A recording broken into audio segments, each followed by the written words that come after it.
Welcome, welcome, welcome to Emerson Unitarian Universalist Church. It's beautiful to see everybody this morning. It is a lovely day outside. I'm so happy that you chose to spend your Sunday morning with us here in this place that so many of us hold so dear. It is good to see you. It is good to be with you. We have a couple quick announcements this morning. First, I wanted to thank all of you who went over to Reverend Scott's affirmation service over at First Church last week. Thank you very much. I couldn't be there. I was driving a truck to Tampa at the time, so I couldn't be there. But thank you very much for doing that for me. After service, of course, we will be in the gathering space out front for coffee and conversation. We're going to do a talk back this week because this is a topic that people want to talk about afterwards. That's my experience. So we'll do a talk back here, but there will also be coffee out in the lobby, and our own Marilyn Rambo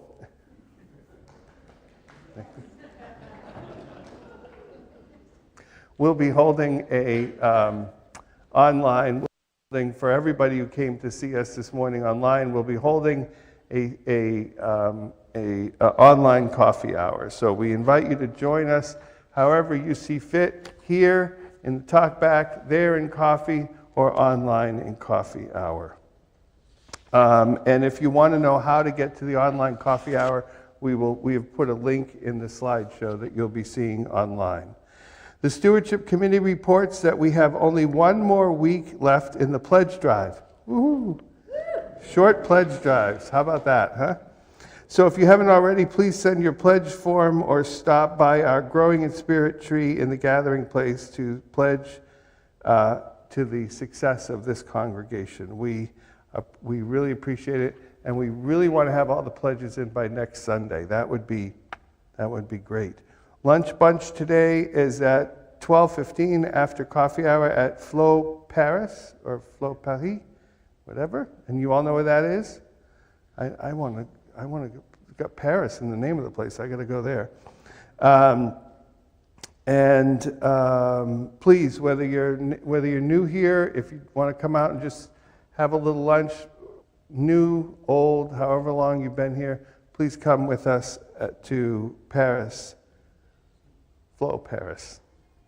And then next Sunday, if you are new to Emerson, next Sunday we will be holding a special session just for you new folks at 12:15 in room 203, which is the library, and we will help you to answer some of your questions and explore Emerson and explore Unitarian Universalism. So new folks, come next week. And speaking of new folks, if there are any visitors here and you would like to get to know more about us or would like to have us know more about you, we have a yellow card. Could someone hold up a yellow? We have a beautiful card holder. If you see the yellow card in the pew in front of you, just fill in the card, drop it in one of the offering baskets at the front or the back of the church, and we will be glad to send you our weekly correspondence so that you can be up on what is going on. And I now welcome Artem to bring us into the formal part of our service with our prelude.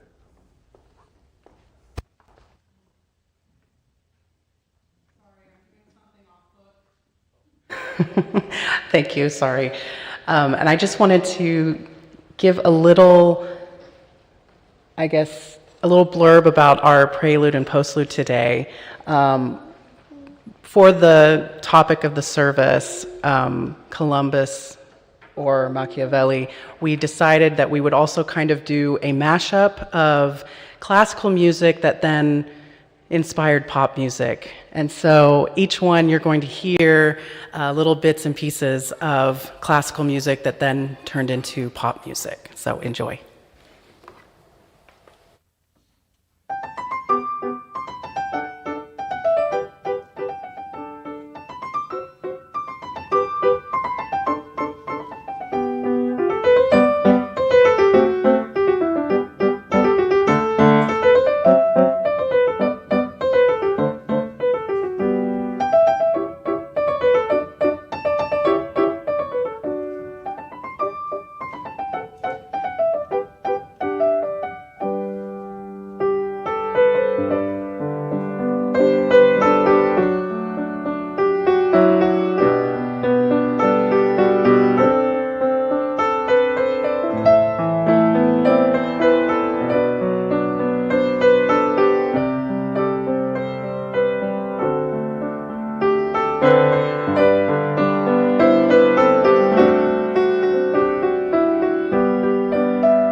to make sure I'm on the right place.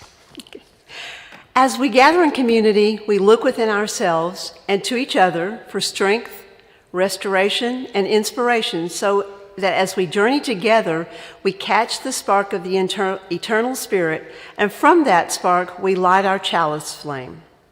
Lighting the chalice flame symbolizes to all that the spirit of our congregation is strong and that our will to transform ourselves and the world is also strong.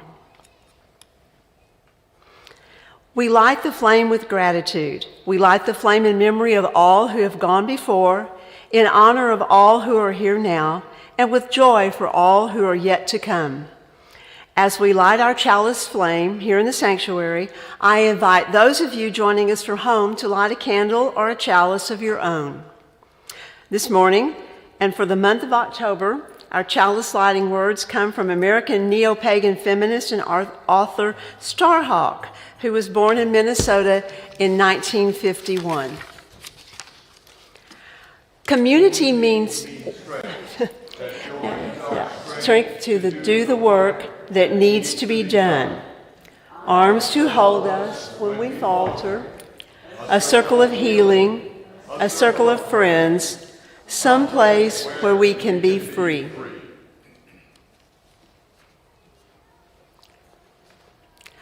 Good morning. My name is Chris Taylor, and I currently I'm actually a retired member of the search committee, and I currently serve on the communications committee. I sit down and write meetup notices every Friday morning, and I also am the kind of guru of the bookstore and the Little Free Library. So once you've found a minister, they don't let you go. I'll be your worship associate this morning. So first of all, some words of welcome. As we work to create beloved community, we welcome all who would join us in building a better world with more love, more justice, and more peace. We welcome all who would join us in growing in mind, heart, and spirit. We welcome all who would join us in tearing down systems of oppression of all kinds. We welcome all who would join their purposes to ours in a loving spirit of right relationship. Whoever you are, wherever you come from, wherever you find yourself on your life's journey, whichever your pronouns, whether you've walked in or rolled in or dialed in, whomever you love, you are welcome here. It's important that we acknowledge that our history is a shared and a harmful one. Our congregation's buildings are situated on the home of the Karankawa and the Atakapa peoples who lived there for at least 2,000 years before the first known settlers arrived. These people are almost non-existent today, due largely to their interaction with European settlers. May we recognize, uplift, and support Indigenous voices and communities in our work as a congregation.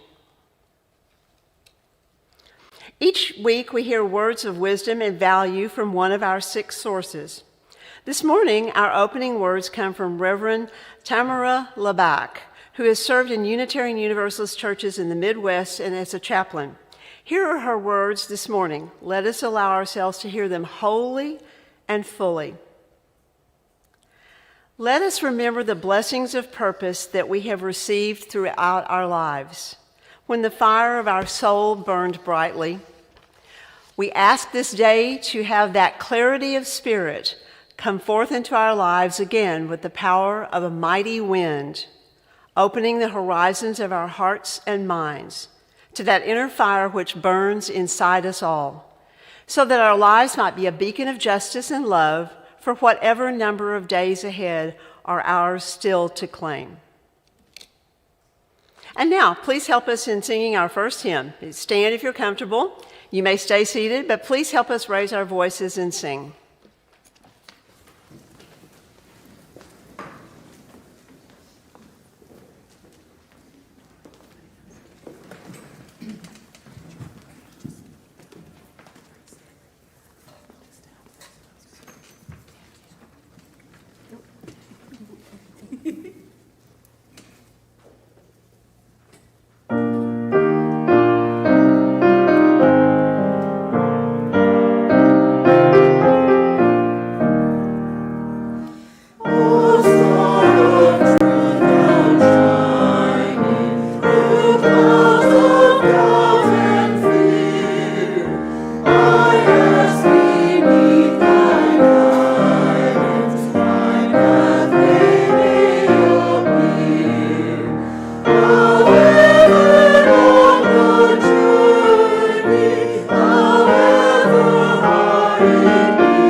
So this is a time in our service where we have a story for all ages, a part of the service that speaks across generations to the topic of the service. And today's story is a personal story about me.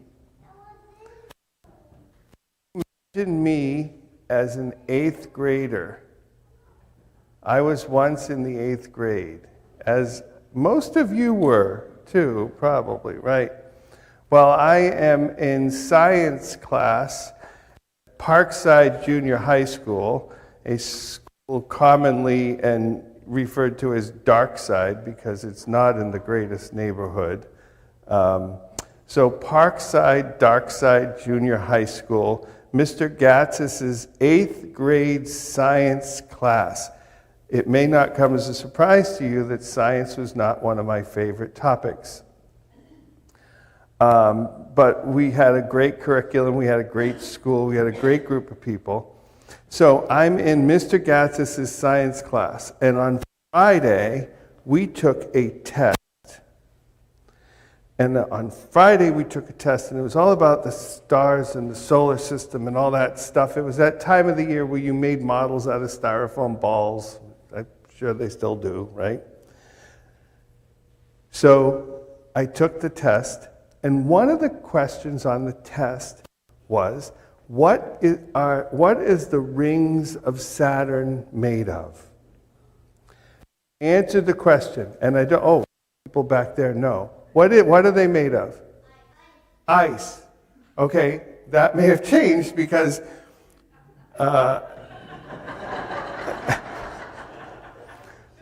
I remember that I answered dust, and Mr. Gatzis came in on Monday and handed back the tests, and he said, I want to look at number, I don't remember what number it was, I want to look at number 14. So they looked at 14. Over the weekend, scientists had announced that the rings of Saturn were not, in fact, made of whatever they were made of on Friday. They were made of something different, most probably ice.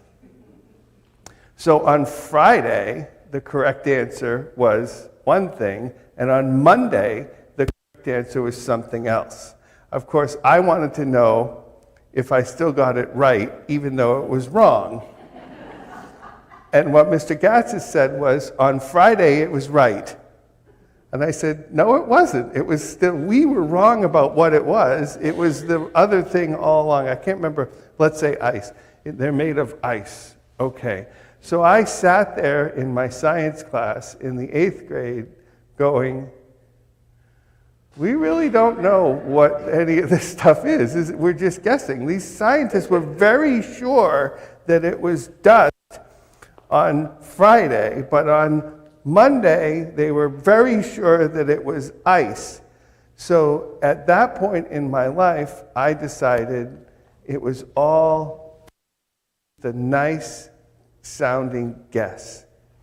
And I very, whoops, he's pointing at this. I found that to be very reassuring, because what happens if you don't want something to be made of ice? What happens if you prefer it be made of dust or gas or whatever it was?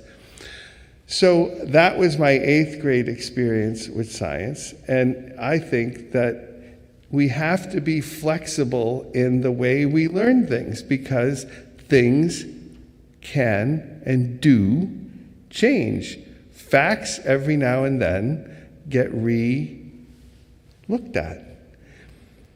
You're still right, or you're still wrong on the test on Friday. I got the credit for the question. Everybody in the class who answered it right on Friday got the credit for the question.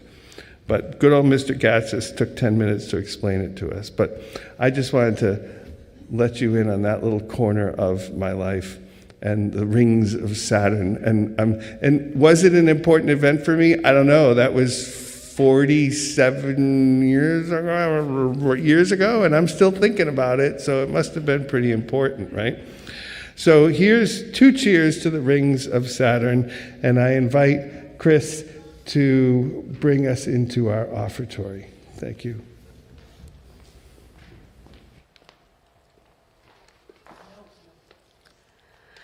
Like many communities of faith, Emerson collects an offering each week, but our offering is not for our congregation because our church is supported by the annual pledges of our members, for which we are grateful. I'm going to go off script just a little bit and put in a word for the stewardship committee. You're going to hear a lot about that. You're going to see it out in the gathering place. You're going to hear more later. But this is very important to us because our Sunday offering does not support the budget of this church. We know that giving is a transformative spiritual act and an important way to live with our values.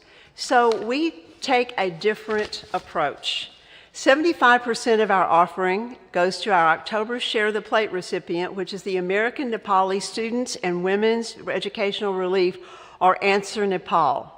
Answer Nepal funds education in middle, high school, and university for motivated and promising students from impoverished and low-caste families in Nepal. Emerson has a long-standing relationship with Answer Nepal, part of our commitment to social action and justice. You can find more information about this organization by clicking on the link in our e-blast. The remaining 25% of our offering will go to Interfaith Ministries Meals on Wheels to supply daily meals to Houston's homebound seniors. You can go to our webpage for online giving, put cash or a check in our offering basket, or mail a check to the church. Please mark that very, very carefully that it's either your pledge or for our monthly or our Sunday offering. Oh, I left a piece out. During the offering music, children who want to attend RE class may follow, and I believe it's Jill this morning. And Dory. Jill, and you can follow Jill and Dory to your classroom.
We enter into our quiet time, a time of meditation, a time of prayer, and a time of careful contemplation.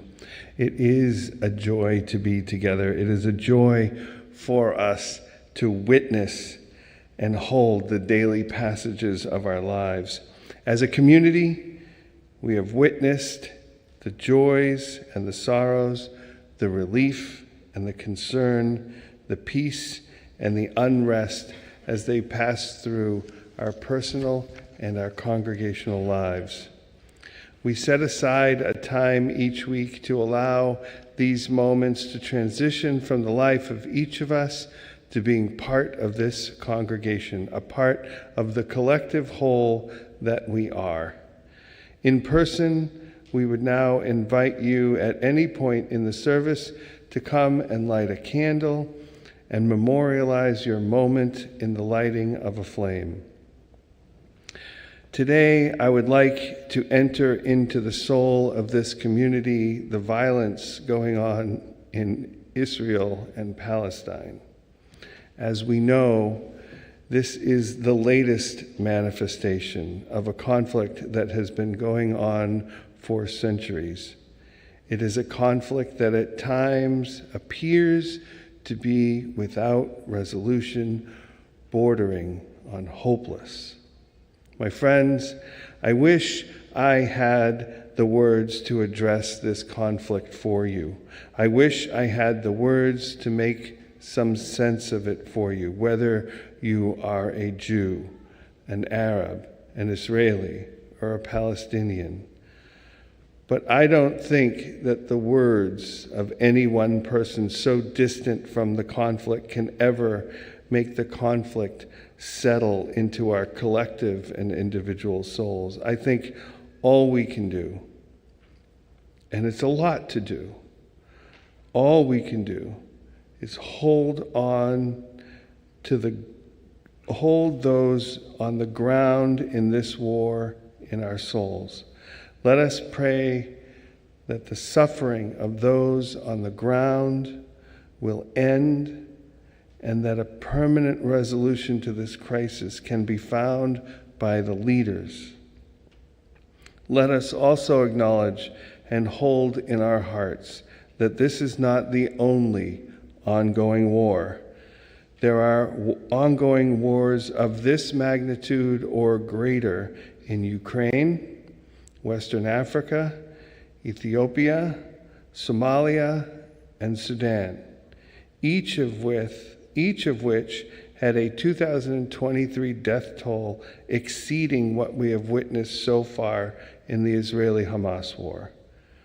The conservative death toll in these 5 wars tops 78,000 people so far in 2023, not including the Israeli-Hamas war. Let us also hold as truth here in this holy place that the people who start the wars are not usually the people who die in them. Let us hold that fact to be true. Let us also hold that those who die are often, quite often, the least among us.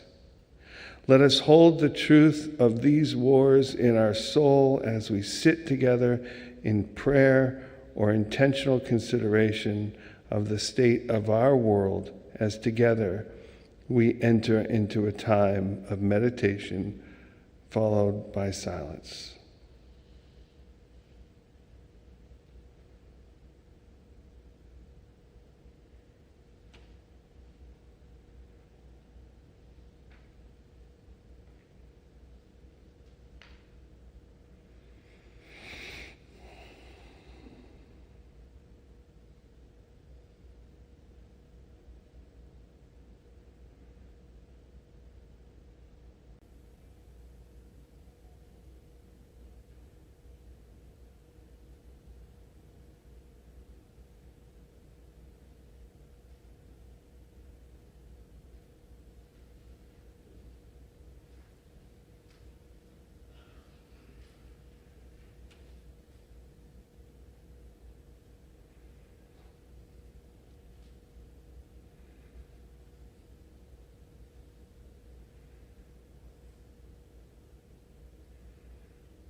Amen.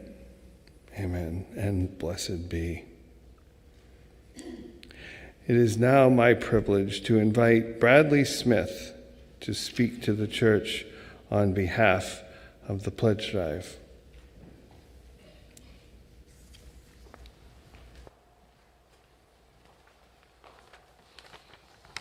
Good morning. Good morning. I will actually be speaking on behalf of myself and April.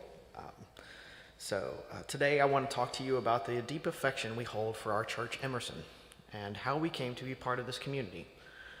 Our story begins with a roadside pulpit, a simple sign that caught our attention and led us here, since we lived right down the street, so we drove past it every day.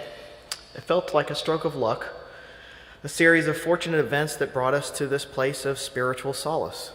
Upon entering Emerson, we discovered more than a place of worship. We found our chosen family, and in this sanctuary we forged connections that transcended bloodlines. We realized that family isn't just about biology, it's about the shared values, support, and love we have for each other. Our bonds grew stronger as we celebrated joys and lent shoulders in times of sorrow, creating a sense of belonging that is truly exceptional. Yet, like any family, our journey hasn't been without its ups and downs. We've faced challenges and disagreements, but it's in those moments that we've truly learned and grown. It's through these experiences that we've found the strength to overcome obstacles and emerge stronger, closer, and more resilient. As we continue on this beautiful path together, we are not only a congregation, but a community of individuals dedicated to self-improvement and growth. Emerson Church provides the nurturing environment for us to evolve into better humans.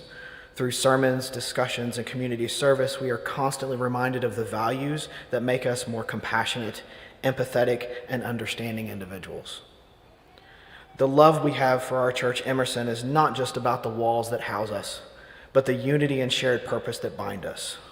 We were drawn here by the roadside pulpit, and through our chosen family, we've experienced life's ups and downs together.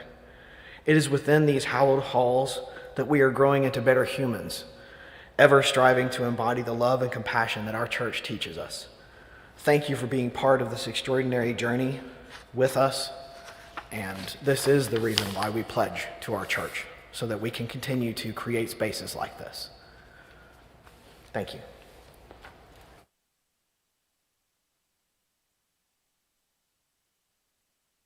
Thank you, April. Thank you. He ran away.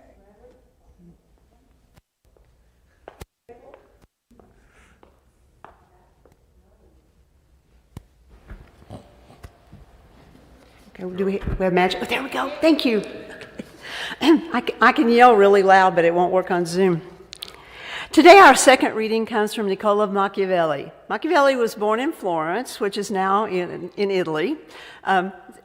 Florence is in the same place the country has evolved. He died there at the age of 58. These words come from chapter 18 of his famous book, The Prince, which he wrote in 1513. It's good to appear merciful, truthful, humane, sincere, and religious. But you must keep your mind so disposed that in case of need, you can turn to the exact contrary. To preserve the state, a ruler often has to do things against his word, against charity, against humanity, and against religion.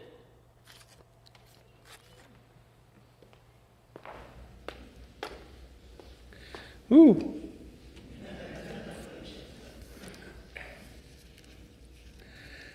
So, I'm going to be talking about Machiavelli today. I'm going to be talking about Christopher Columbus today. And I would like to issue a very quick, on TV, before they show things that you might not want to see, they put a little thing. If you have some sort of love for Christopher Columbus, you might want to leave now, because he does not come out smelling too good. And I know that recently tides have turned against Columbus, but I'm going to turn him even more. So this is a sermon. This is not a history lesson. So what I'm going to do is I'm going to make a point. And the point I'm going to make is that we chose the wrong Italian. And then I'm going to ask you, what does it say about us that we chose this Italian rather than that Italian? So let me paint this picture for you, okay? Why do we have a Columbus Day in the first place? Well, you have to go back to the presidency of Benjamin Harrison, not one of our more remembered presidents. And you have to go back to 1892, which is, by the way, 400 years after Columbus landed wherever it was he landed. And you have to go to New Orleans. And what happened in New Orleans was there was a trial in which an Italian was acquitted of a crime that popular consensus determined that he was guilty of. So the crowd, being what crowds are, massacred 11 Italians. They just went into the Italian community and just killed 11 of them. So President Harrison said, sorry about the massacre, how about a holiday? And that's how we got Columbus Day. It was a little longer than that, but that was essentially what happened. So we asked the Italian community who they wanted, and they said, well, it's 400 years after the discovery of America. Columbus was Italian. Let's go with Columbus. And out of political expediency, President Harrison said, sure. Oh, I don't care, whatever. And that's how we got Columbus Day. Fast forward a few years, and what happened is over time, with the creation of the public school system and all this stuff, we needed to explain Columbus Day. So we perpetuated this mythology around Columbus, the mythology that you were probably taught as a kid, right? He was a hard-working person who fought the people who thought that the earth was flat, and none of the kings and princes of Europe wanted to give him his ships. And finally, the gracious Catholic kings of Spain gave him his ships, and that's how he discovered America. Wrong, wrong, wrong, wrong, wrong, wrong, wrong, wrong, wrong. None of that ever happened. Okay? First of all, people who were educated knew that the world was not flat. That is a myth. The uneducated people thought that the world was flat because it looks kind of flat. That's it. That's as far as it went. But we have known since prehistoric Greeks that the world was not flat. That is a myth. Columbus did go to a variety of princes and kings in Europe asking for ships, including the Medici, who Machiavelli worked for, and we're pretty sure they actually met at one point, because Machiavelli worked for the Medici, and the Medici had a lot of money, and at one point Columbus went and asked them for money. Columbus was Genoan, which is another city in Italy. Right? Now, the reason why so many people said no was because they had mathematicians on staff.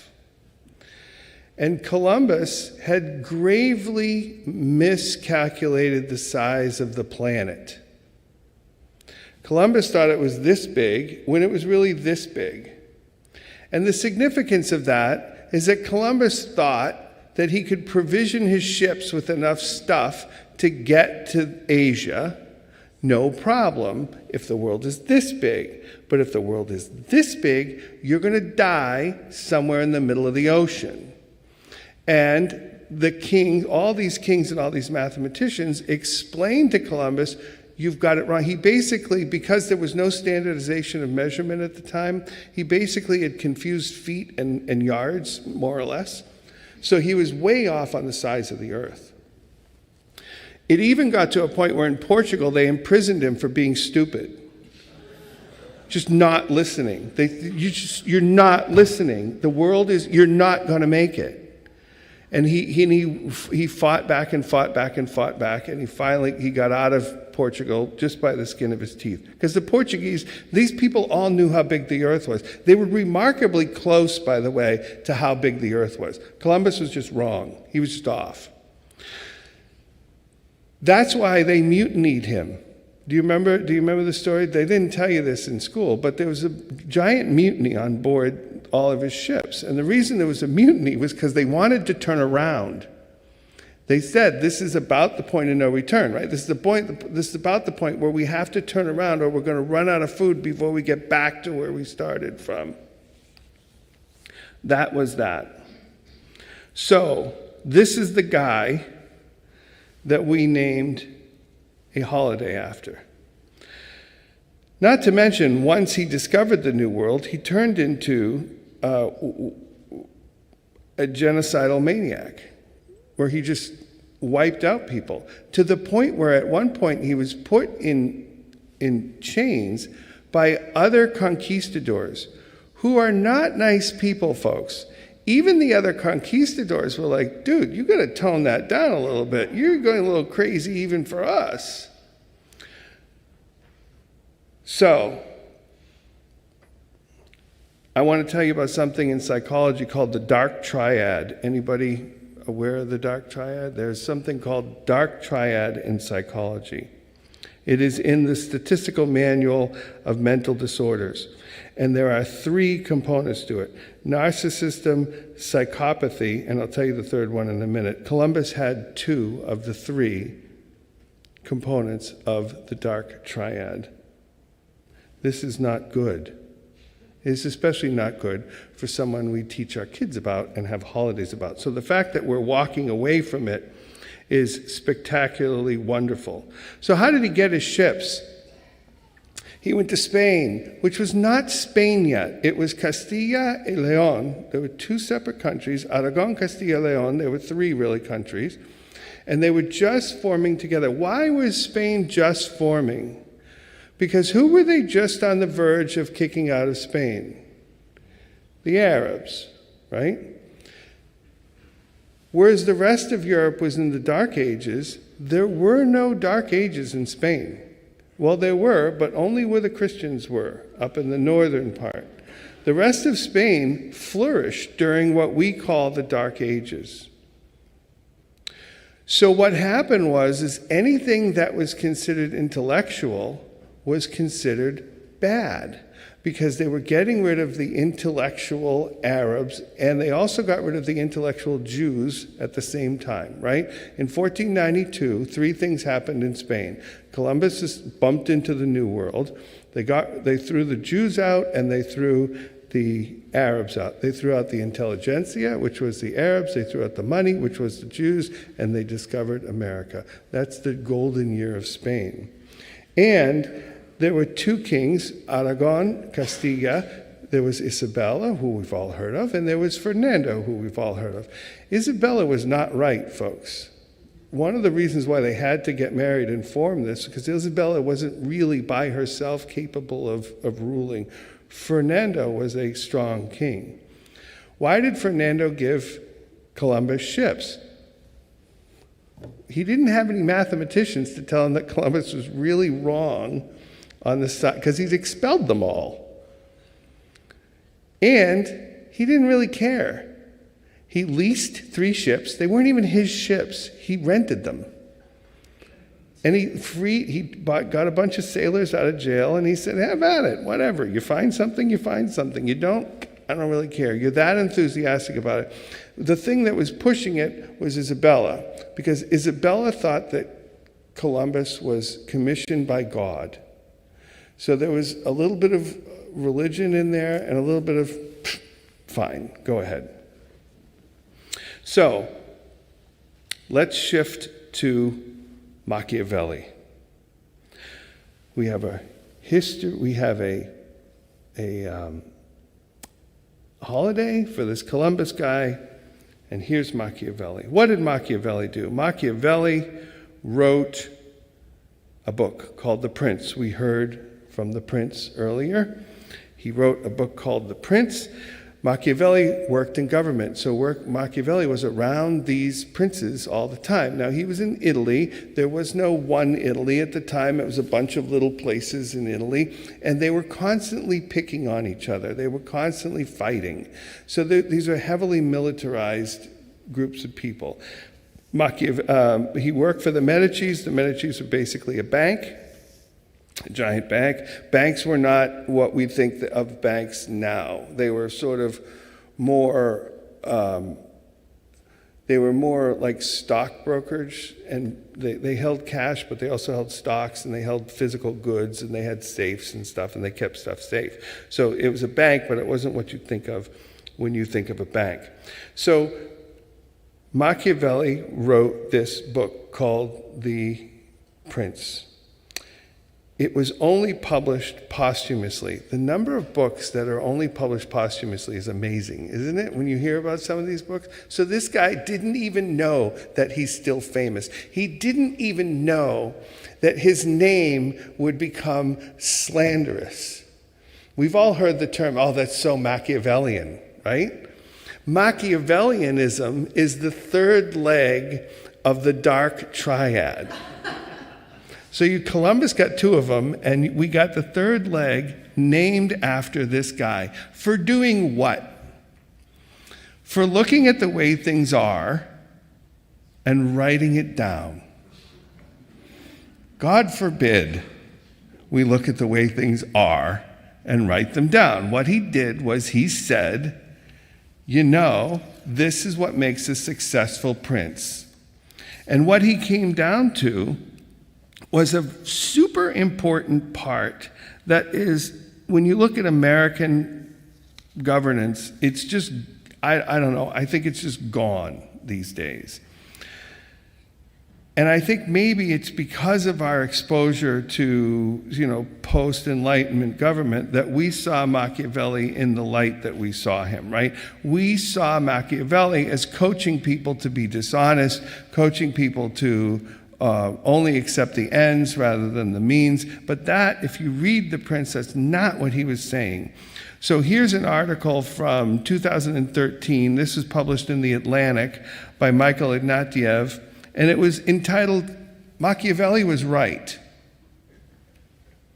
If Machiavelli advised politicians to pretend to virtues they did not practice in private life, it was because he believed that their subjects, the people who lived in the places that they ruled, cared more about whether the prince delivered peace and security than whether he was authentic or even honest. All of this looks like cynicism, only if we fail to see its deep realism.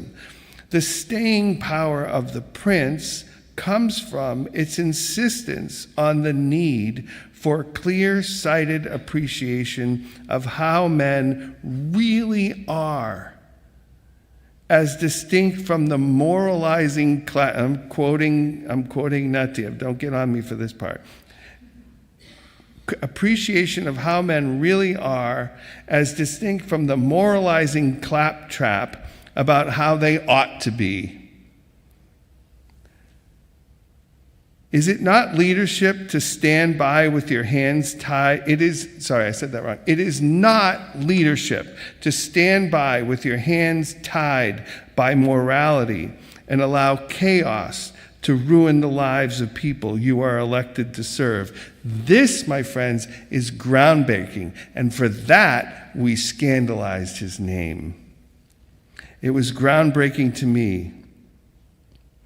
Let me revisit the quote that Chris read. It is good to appear merciful, truthful, humane, sincere, and religious, but you must keep your mind so disposed that in case of need, you can turn to the exact contrary. To preserve the state, a ruler often has to do things against his word, against charity, against humanity, and against religion. In other words, a prince does not have the luxury of allowing morality to motivate his actions or his inactions. Too many people's lives are relying on him to maintain peace and stability. And let me read you what this looks like in Machiavelli's own words from the book The Prince. Cesare Borgia. Now, Cesare Borgia is an interesting character. He was a Spanish guy from Valencia. His father was the Pope. His father was one of the worst popes, period. It's just awful. 14 children, blah, blah, blah. Very non-pope-like. Cesare Borgia was basically the muscle of the Borgia family. So he was the army of the Papal States. At that point in time, one of the principalities in Italy was the Pope. The Pope was the king of this little area, Romagna. Cesare Borgia was considered cruel, yet his cruelty restored order to Romagna, unifying it and rendering it peaceful and loyal. If his conduct is properly considered, he will be judged to have been much more merciful than when the Florentine people, the Medici, let Romagna be torn apart in order to avoid acquiring a reputation for cruelty. They didn't care how many people died as long as they looked good. Cesare Borgia didn't want that. He knew that he had to.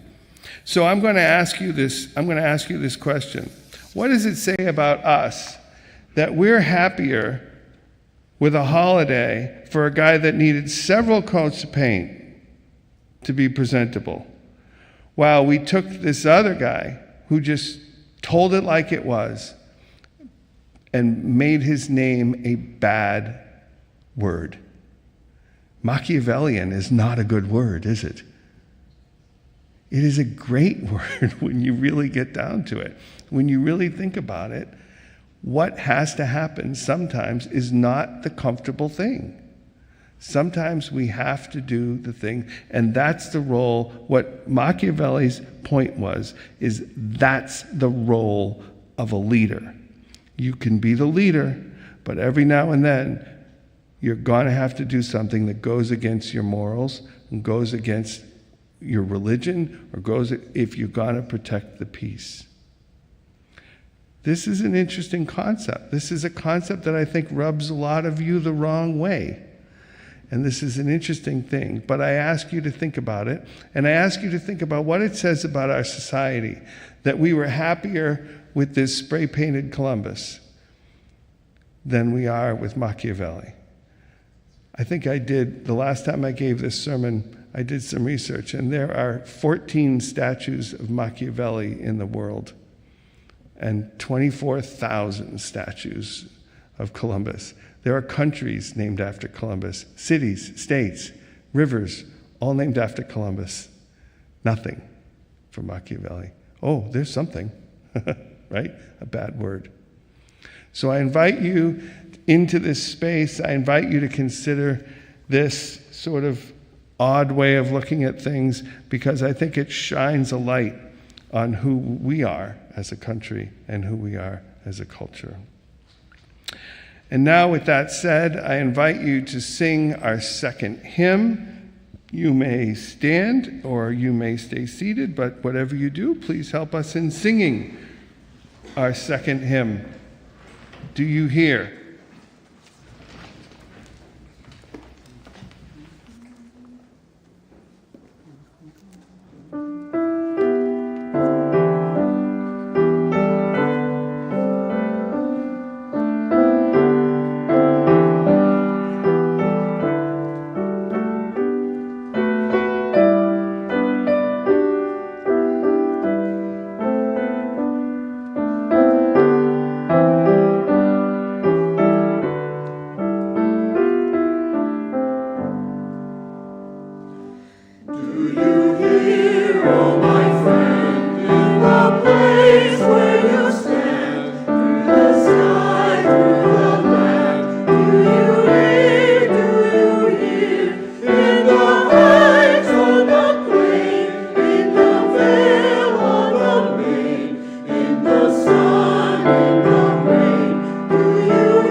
Each time we come together, my friends, we move. We move with the words we hear. We move with the beautiful music we hear. We move with the light of the chalice, which, like us, flickers, flutters from side to side, moving constantly, yet tethered to its source. We extinguish this chalice now, not as a symbolic ritual, but as a practical ritual. We do this because the flickering, fluttering light of our congregation is carried with us in each of us here present, those not present today, and those who left this community long ago, never to return, and those who have yet to arrive.